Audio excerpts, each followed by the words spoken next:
Hey, I'm Anthony Romano. I'm in a giant freaking Snuggie thing that my parents got me for Christmas, so thanks, Mom and Dad.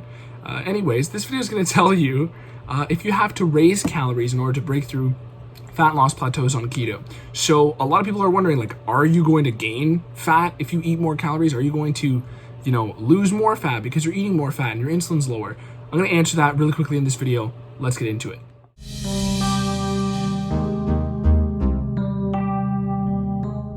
So, for starters, Keto Shred program, which has literally all of the best fat loss strategies for keto dieting, built over a decade of keto experience, is out. It's on my website. You can check out the latest deals currently.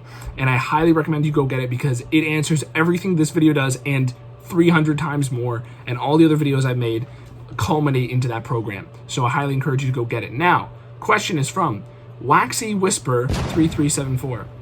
Question is, hey, I need some advice. I've been doing keto for a year and I've lost about 50 pounds. Good job on your part. Congratulations. I went from 195 pounds to 145 at 5'5". I've been stuck with the last layer of fat for months and I've tried upping my calories in multiple day fasts and nothing seems to get that last bit off. Any advice would be appreciated. Thanks. So here is the answer in short. So you can understand if somebody's going to gain fat or if they're going to lose more fat by upping the calories, by upping the fats, okay? And like I said, everything here is fully explained. It gives you the exact strategies and protocols in the Keto Shred program. But the key thing is, a lot of people will do this keto diet, and they won't really count or anything, which is fine, and then they'll lose fat simply because their body's insulin is lower. So insulin is permissive of fat storage in a lot of ways.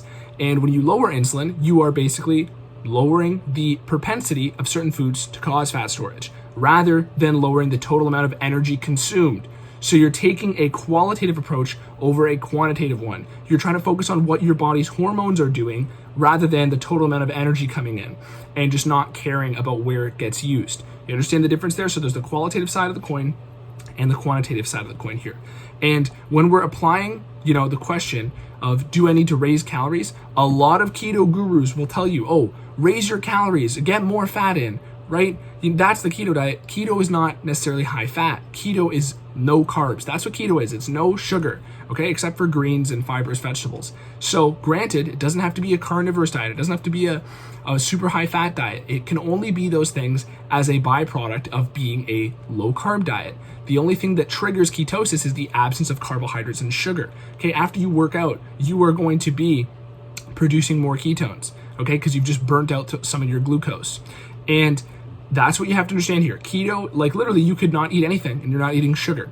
So the thing is, when we're applying this to weight loss directly, you could actually gain fat if you start cranking up the calories, okay? So here's the thing. At the start, when you are first getting used to keto, you may be tempted to do a high fat variation. And I actually recommend that. That's one of the things in the Keto Shred program, that you should start off with a high fat diet to get your body used to burning more fat.